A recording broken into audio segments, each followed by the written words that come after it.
چچا کی بیٹی نے شادی والی رات میرا نام انوشا ہے اور میرا تعلق ایک اچھے گھرانے سے تھا۔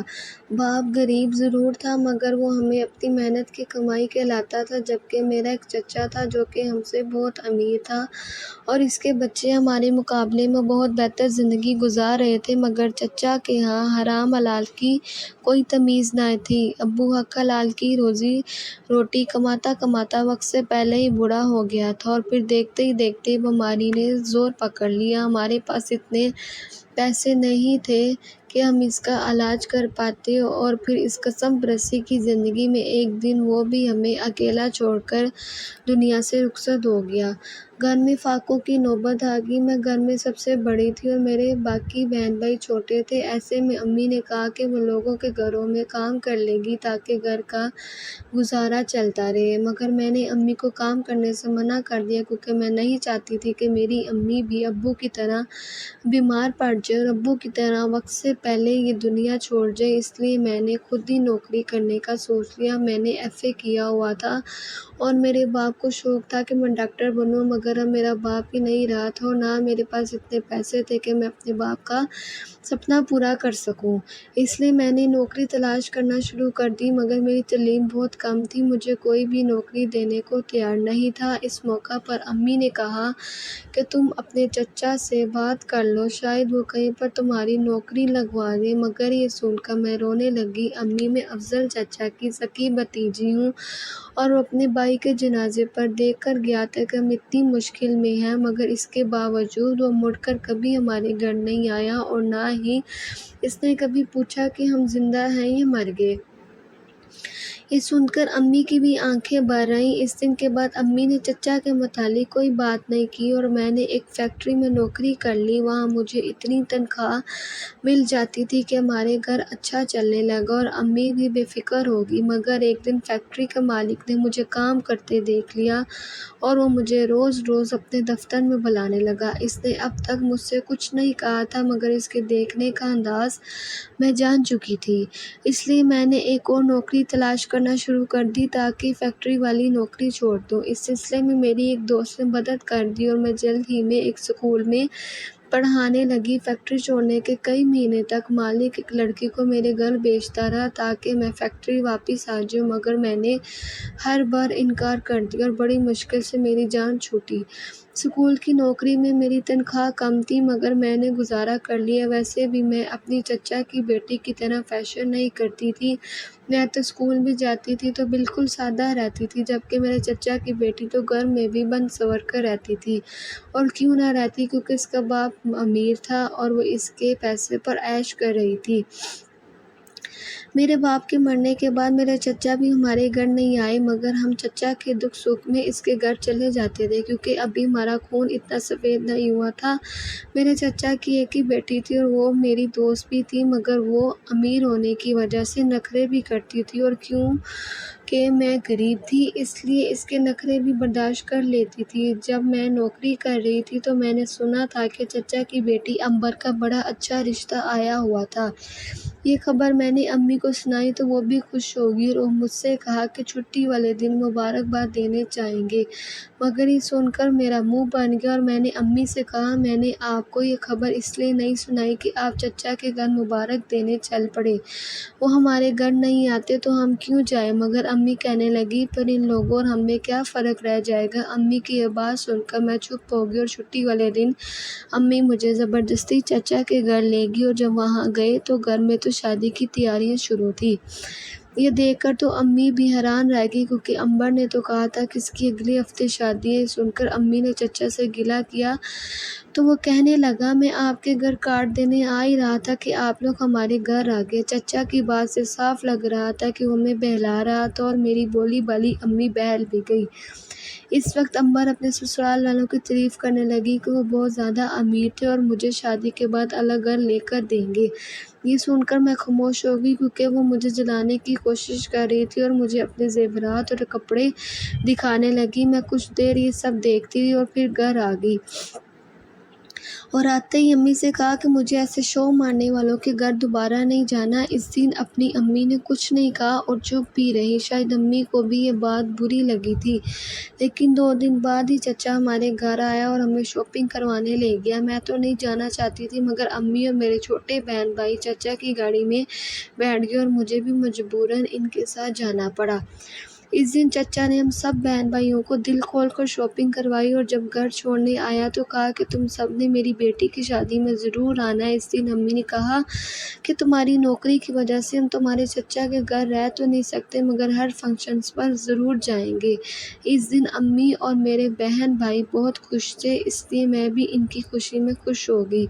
چونکہ میری نئی جاب تھی، اس لیے مجھے صرف ایک ہی چھٹی مل سکتی تھی، اس لیے جس دن میرے چچا کی بیٹی کی شادی شروع ہوئی ہم سب وہاں جاتے اور رات کو گھر آ جاتے تھے۔ البتہ امبر کے نکاح کے دن مجھے چھٹی مل گئی تھی اور ہم سب صبح چچا کے گھر چلے گئے، لیکن چچا کے گھر گئے تو چچا بہت گھبرایا ہوا تھا، ابھی مہمان نہیں آئے تھے، اس لیے وہ گھر میں اکیلا تھا اور مجھے امبر بھی کہیں نظر نہیں آ رہی تھی۔ میں نے چچا سے امبر کے بارے میں پوچھا تو چچا بچوں کی طرح رونے لگا اور کہا کہ امبر کو کل سے بخار تھا اور وہ آج صبح مر گئی۔ یہ سن کر ہم سب حیران رہ گئے، کیونکہ ایک جوان لڑکی ایسے کیسے مر سکتی ہے، مگر ایک باپ اپنی بیٹی کے بارے میں کیسے جھوٹ بول سکتا تھا۔ یہ سوچ کر ہم بھی رونے لگے، کیونکہ امبر بیچاری اپنی شادی پر بہت خوش تھی اور آج وہ مر گئی۔ اس وقت گھر میں مہمان آنے لگے اور چچا گھبرا گیا اور ہم سے کہنے لگا، اب میں لوگوں کو کیا بتاؤں گا، ہائے ابھی بارات آ جائے گی اور یہ شادی والا گھر ماتم والا گھر بن جائے گا اور میری بیٹی کے سسرال والے تو مجھ پر یقین ہی نہیں کریں گے۔ یہ کہہ کر چچا رونے لگا۔ میں نے چچا کو چپ کروانا چاہا تو چچا نے میرے ہاتھ پکڑ لیے، بیٹا گھر مہمانوں سے بھر رہا ہے، میں کس کس کو جواب دوں گا، یہ شادی نہیں ہو سکتی کیونکہ میری بیٹی مر گئی ہے، یہ دنیا بہت ظالم ہے، میری معصوم بچی پر طرح طرح کے الزام لگائیں گے کہ شادی والے دن لڑکی مر گئی، اسے یقیناً وہ شادی نہیں کرنا چاہتی تھی اس لیے خودکشی کر لی۔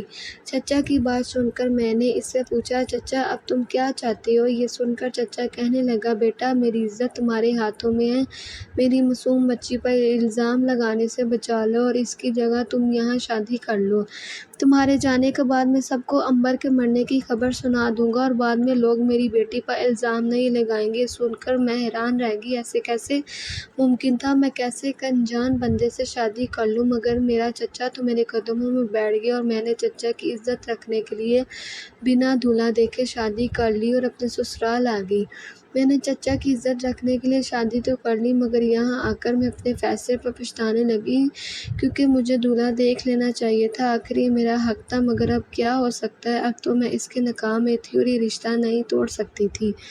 اس لیے میں شکر کر کے بیٹھ گئی اور اپنے کمرے کو دیکھنے لگی جو کہ بہت خوبصورت تھا۔ میں نے تو ایسے کمرے خواب میں بھی نہیں دیکھے تھے، میں نے کبھی سوچا بھی نہیں تھا کہ میرے ایسے اچانک شادی ہو جائے گی اور میرا اتنا اچھا نصیب ہوگا۔ امبر ایک ہفتے پہلے جو چیز مجھے دکھا کر جلا رہی تھی وہ میرے حصے میں آ گئی تھی۔ اس بیچاری نے تو یہ سوچا بھی نہیں ہوگا کہ سب اسے پہننا نصیب نہیں ہوگا اور وہ مر جائے گی۔ امبر کی یاد آتے ہی میں اداس ہو گئی، کیونکہ وہ جیسی بھی تھی اس کے ساتھ میرا خون کا رشتہ تھا اور مجھے اس کی اچانک موت کا دکھ ہوا تھا، لیکن یہ قسمت کی بات ہے، ورنہ مجھ جیسی غریب لڑکی کو اتنا اچھا رشتہ ساری عمر بھر نہیں ملنا تھا۔ یہ تو میرا چچا امیر تھا، اس لیے چچا نے اپنی بیٹی کے لیے اتنا اچھا رشتہ تلاش کیا تھا تاکہ اس کی بیٹی کو کوئی دکھ نہ ملے اور وہ جتنی خوش رہے، مگر اب یہ خوشی میرے ماں کے چہرے پر تھی، کیونکہ کوئی بھی خرچہ کیے بغیر میری شادی ہو چکی تھی اور میرا چچا رویا تھا کیونکہ اس نے اتنا خرچہ کیا مگر وہ اس کی بیٹی مر گئی، شاید یہ شخص میرے نصیب میں تھا۔ یہ سوچ کر میں گہری سوچ میں ڈوب گئی اور اس وقت دروازے پر دستخط ہوئی اور دولہا اندر کمرے میں آ گیا۔ میں نے اسے دیکھا تو فوراً گھونگھٹ گرا دیا اور وہ بھی آہستہ آہستہ چلتا ہوا میرے پاس آیا۔ بیٹا شادی کی پہلی رات جب میں نے اپنے شوہر کو دیکھا تو میرے ہوش اڑ گئے۔ تم نہیں، یا آپ یہاں کیا کر رہے ہیں؟ میں سامنے بیٹھے آدمی کو دیکھ کر جلدی سے کھڑی ہو گئی اور وہ مجھے دیکھ کر مسکرانے لگا، ارے بیٹھ جاؤ، اب تم تو میری بیوی ہو، اب تو نخرے مت کرو۔ یہ کہہ کر اس آدمی نے میرا ہاتھ پکڑنا چاہا مگر میں نے نے اسے ہاتھ نہیں لگانے دیا اور میں بیڈ سے نیچے اتر گئی۔ مجھے نہیں پتا تھا کہ میری کزن کی شادی آپ سے ہونے والی تھی۔ میری بات سن کر وہ فیکٹری کا مالک بننے لگا اور مجھ سے کہا کہ میں تمہیں پسند کرتا تھا اور تم سے شادی کرنا چاہتا تھا، اس لیے میں نے تمہارے چچا سے بات کی اور اس نے میری شادی تمہارے ساتھ آسانی کے ساتھ کر دی۔ یہ سن کر میں سکتے میں آ گئی۔ مجھے یقین نہیں آ رہا تھا کہ چچا نے میرے ساتھ اتنا بڑا دھوکہ کیا تھا، لیکن میں آپ کو پسند نہیں کرتی کیونکہ آپ میری باپ کی عمر کی ہیں، اس لیے میں اس شادی پر راضی نہیں ہوں اور میں یہ گھر چھوڑ کر جا رہی ہوں۔ یہ کہہ کر میں اس گھر سے نکل آئی اور اپنے چچا کے گھر نکل گئی تاکہ سارا سچ جان سکوں۔ جب میں اپنے چچا کے گھر آئی تو میری رہی سہی جان بھی نکل گئی، کیونکہ میرے چچا کی بیٹی مری نہیں تھی بلکہ یہ تو میرے چچا کا پلان تھا اور وہ دونوں باپ بیٹی مل کر کھانا کھا رہے تھے۔ اپنے چچا کی بیٹی کو زندہ دیکھ کر مجھے رونا آ گیا۔ ان دونوں نے اپنی ایکٹنگ سے کیسے مجھے الو بنا دیا۔ کاش مجھے ان کی ایکٹنگ دیکھ کر ہی اس کا پلان سمجھ آ جاتا، مگر دیر اب بھی نہیں ہوئی تھی۔ یہ سب اپنے گھر مزے کر رہے تھے اور میں کیوں اس بوڑھے فیکٹری مالک کی دوسری بیوی بن کر اس کے بچے پالتی۔ یہ میری زندگی تھی، مجھے بھی اپنی زندگی اپنی مرضی سے جینے کا حق تھا۔ اس لیے جب چچا نے مجھے اپنے گھر میں دیکھا تو اس کے چہرے کا رنگ اڑ گیا اور امبر مجھے یوں دیکھنے لگی جیسے میں مر گئی تھی۔ چچا، مجھے تم سے اس جھوٹ کی امید نہیں تھی۔ میں نے روتے ہوئے چچا کا گریبان پکڑ لیا اور چچا گھبرا گیا۔ کیسا جھوٹ؟ میں نے تو تم سے کیا جھوٹ بولا ہے؟ میں نے تو اچھا کیا ہے۔ تمہارا باپ ہوتا تب بھی وہ تمہارے لیے اتنا اچھا رشتہ نہ تلاش کر پاتا۔ یہ کہہ کر چچا سننے لگا اور میرے آنسو بہنے لگے۔ میرا باپ ہوتا تو آج میں ایسے جہنم میں نہ گئی ہوتی، میں نے چلا کر کہا تو چچا چپ ہو گیا۔ اگر یہ اتنا اچھا رشتہ تھا تو تم اپنی بیٹی دے دیتے۔ یہ سن کر امبر غصے میں آ گئی اور کہنے لگی وہ تمہارا عاشق تھا اور میں کیوں کسی بوڑھے سے شادی کرنے لگی؟ میں تو لو میرج کروں گی۔ اور تم وہ گھر کیوں چھوڑ کر آئی؟ اتنے امیر لوگ تھے، تمہاری تو قسمت جاگ اٹھی ہے۔ اب تو تمہارے عیش ہوتے اور نوکری سے بھی جان چھوٹ جاتی۔ یہ سن کر میں نے امبر سے کہا میرا باپ تمہارے باپ کی طرح نہیں تھا کہ پیسے کے لالچ میں اپنی بھتیجی کی زندگی برباد کر دی۔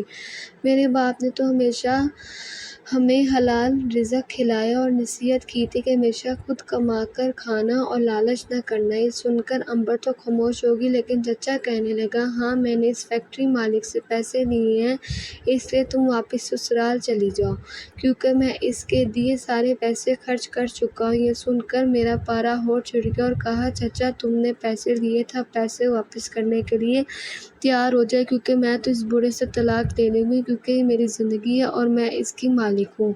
یہ کہہ کر میں چچا کو حیران پریشان چھوڑ کر اپنے گھر آ گئی اور اپنی امی کو چچا کی کرتوتوں کی ساری کہانی سنا دی۔ چند دن بعد امی سے مشورہ کیا اور پھر اس بوڑھے آدمی سے خلا لے لی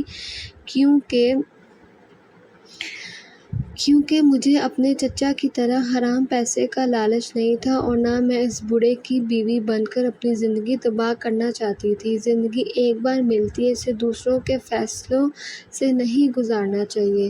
اگر ہماری ویڈیو پسند آئے تو ہمارے چینل کو سبسکرائب کریں۔ ملتے ہیں نیکسٹ ویڈیو میں۔ اللہ حافظ۔